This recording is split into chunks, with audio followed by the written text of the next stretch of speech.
Our final speaker is Cameron Whitten.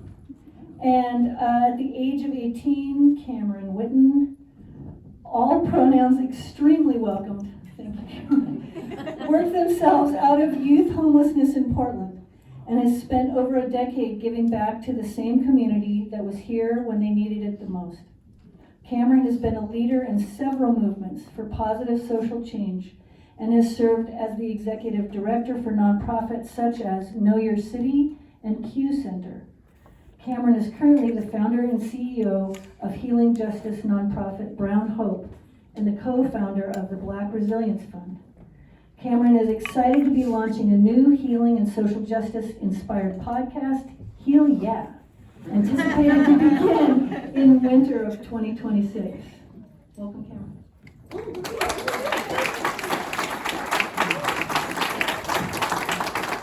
Thank you, Lizzie. Let's hear it for our amazing speakers here, David, Essence. Let's hear it for everybody in the room. Y'all having a good time? Yeah. I am just buying time till I get this mic set up, so keep applauding. What have y'all learned so far? I'm still working on this. What have y'all learned so far? I'm serious. What have y'all learned? We are the answer. Yes, keep distracting. What else?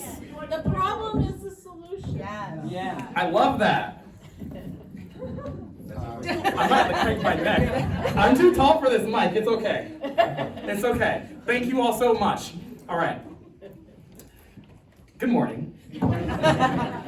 My name is Cameron Whitten, and I am an activist.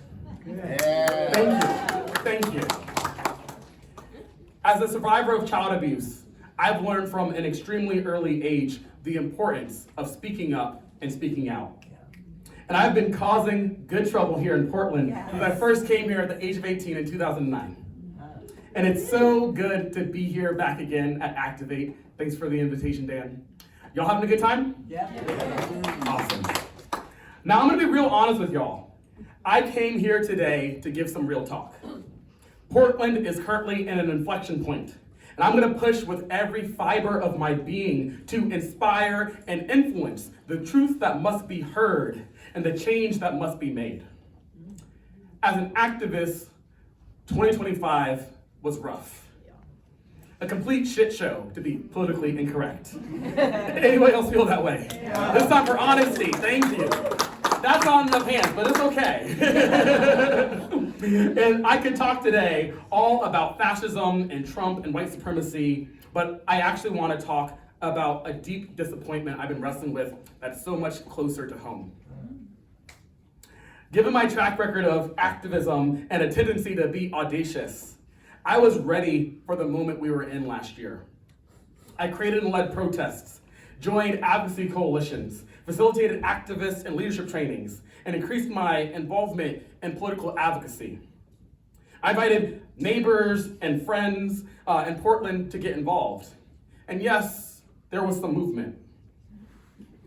But I was also hit with a lot of resistance, hesitation, and fear. More than I've ever felt in my entire life as an activist.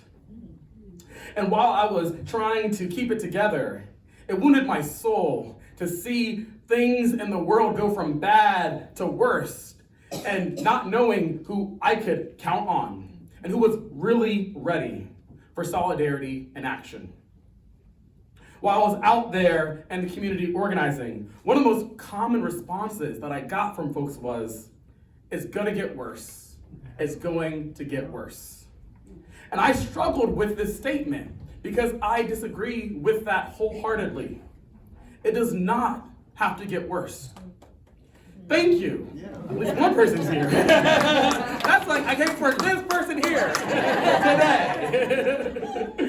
I've been a minority all my life, folks, so don't worry. I'm used to this moment. And I know this might sound like a controversial opinion to some, but I truly believe we have the power to change things right now. It does not have to get worse. Thank you. Thank you.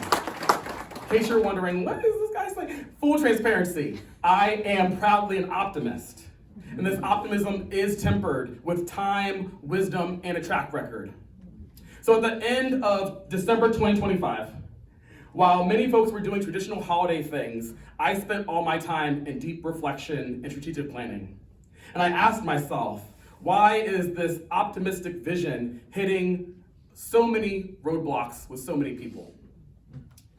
The answer is fear. Yeah. And I want to be clear, my speech today isn't to condemn or badmouth fear. Fear, like any emotion, can be fuel. A rush of anxiety can give us the adrenaline we need to make a bold decision. And I will not ignore or deny that we live in scary times. One of my favorite humorous deflections that I used all the time last year was, what episode of Black Mirror are we going to live through today? But I do believe it's a moral imperative that right now we must replace some of this fear with courage. Our societal challenges are not insurmountable. My ancestors, who endured violence and oppression and fascism beyond what I can taste, have been a profound reminder every day that we do have the power to turn the tide. This is why in 2026, Brown Hope set an intention called Finding Our Collective Courage, a message which resonates directly with a world that is desperately in need of change. So what does courage look like? What does it feel like? And how do we get more of it right now? I believe courage is measured by our will to be defiant towards oppression and adversity. Instead of being overrun by fear, owning fear and overcoming it. In the words of human rights activist Maggie Kuhn, stand before the people you fear and speak your mind, even if your voice shakes. Well, things need to be shaked up right now, right? And what I want to emphasize with this intention Brown Hope has, we're not focusing on individual courage. We're asking this question about what would it look like if we imagined what's possible if we together came with a yes, we can mindset, collective courage. Courage is not exclusive or hereditary. We can cultivate it within ourselves, and we can spread courage like it's contagious. It's the first person on the dance floor. It's the first person who threw a brick at Stonewall. It's the first woman who sat at the front of the bus, which wasn't Rosa Parks. Who was it? Close, good enough. Claudette Colvin, who just died this January. Claudette Colvin, know her name.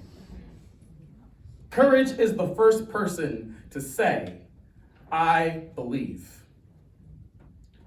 Portland has been at this juncture before, and we rose to the occasion when we were faced with the threat of the first Trump administration. Two of my favorite examples of resistance and courage are homegrown here in Portland. In 2016, we saw Portland Resistance, a group I helped to co-found, which from the first day of the election in 2016, thousands of people took to the streets for months. Successive actions. We saw the Women's March. We saw when the Trump passed that executive order travel ban, we shut down the entire airport. The amazing way that we showed our defiance and we showed up together, knowing that we were gonna face pepper spray, knowing that we were gonna face kettling, knowing we're gonna face, thankfully, practices that are now super illegal, but even then was illegal and they were still doing it. And we showed up. We also saw, yes, I know many of y'all were out there. And we also saw, speaking of the city of Portland, the city of Portland formed the Portland United Against Hate Coalition. We saw our local government create a coalition to respond to the rising reports of hate and bias crimes against marginalized communities, working to fund and resource local nonprofits and CBOs at the intersection of LGBTQ rights, immigrant justice, Black, Brown, and Indigenous-led organizations to interrupt the divisive language and violence that was dominating our national conversations and impacting our daily lives. I had the privilege to be a part of this Portland United Against Hate Coalition when I served in 2018 as the executive director of the Q Center, Portland's LGBTQ+ community center. But 2026 is a different time with a different landscape. And so I ask, How do we resist paralysis by fear right now? This is where I open up to anyone here, anyone who has thoughts about that. Yeah. How do we resist paralysis by fear? When we act with fear, we get bitter. When we act with hope, we get better. Oh. Jesse Jackson. When we react, Jesse Jackson, Yeah. when we react with fear, we get bitter. When we react with hope, we get better. Jesse Jackson. That's a bar. Okay. I like to think of the opposite of fear, uncertainty and doubt. You know, that's one of those main things that's set against us. And the opposite is courage, knowledge, and faith. And I'm thinking faith in us, faith in humanity, faith in our goodness and our willingness to take on this. I thank you for saying that, and I feel a chill right now because I'm sure that we're all wrestling with faith in humanity. Yes. But you're naming it because there is courage in finding renewed faith in humanity, even if it's just in this room. You in the back here. Knowledge and education. Knowledge and education, yes. What to do, and so then people convince you, since you don't know what to do, don't bother trying it. Clear direction, yes. Try to create leadership pipelines. Believing that you're good enough and helping other people feel like they're good enough. Yes, we are enough, abundance mindset. I love that. Let's applaud for all these answers. Give them two, yes. Go ahead. Go ahead. I like that y'all are animated. Out there, I think that white people Woo! need to go to places where they aren't in charge and aren't the majority. Give her the mic! Yes! She stole my line!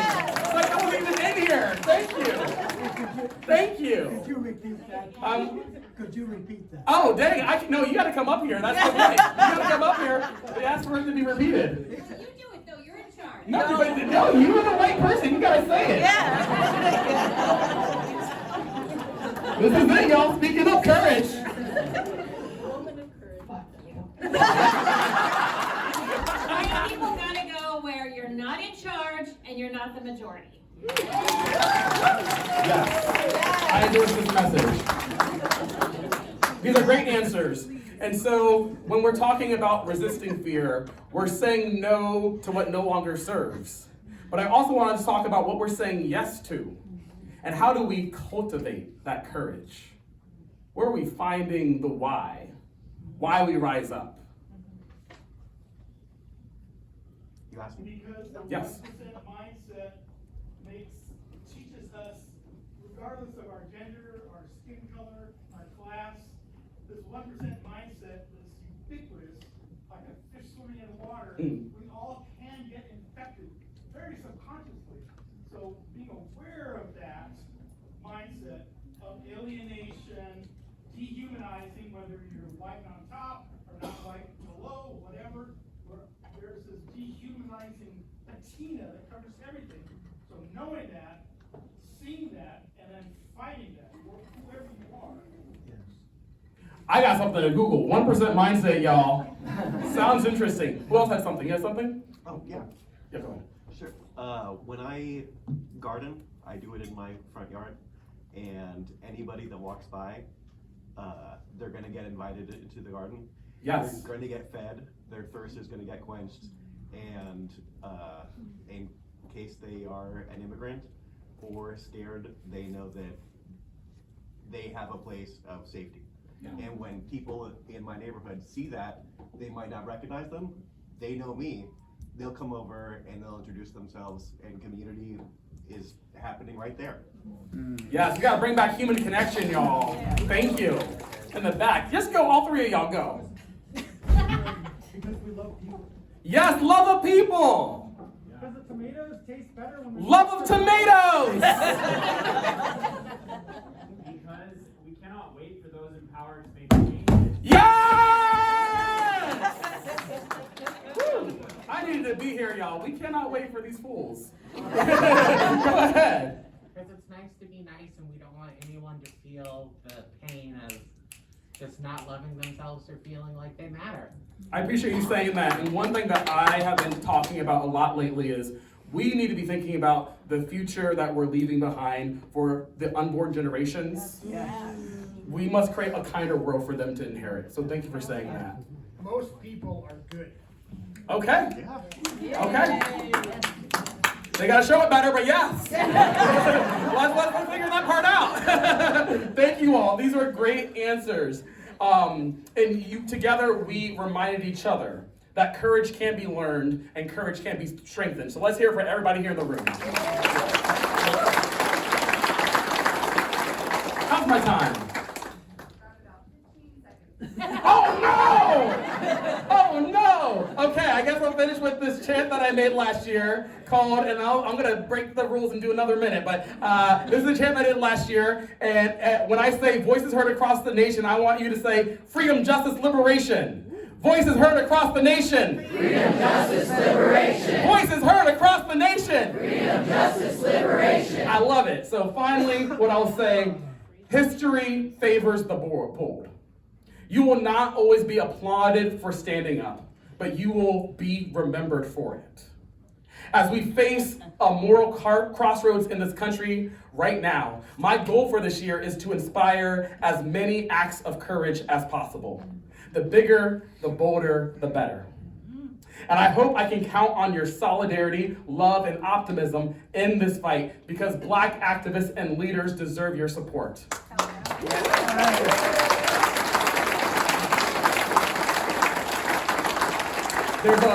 There's a long road ahead of us, and there are many uncertainties in the year ahead. I believe this ambiguity can birth political anxiety, but it can also birth radical imagination. 2026 can be a year defined by a renaissance of justice. People united by moral courage have the power to face impossible odds. And remember that the numbers are on our side. It's time to leave the fear behind. Please make courage a conscious choice. Thank you.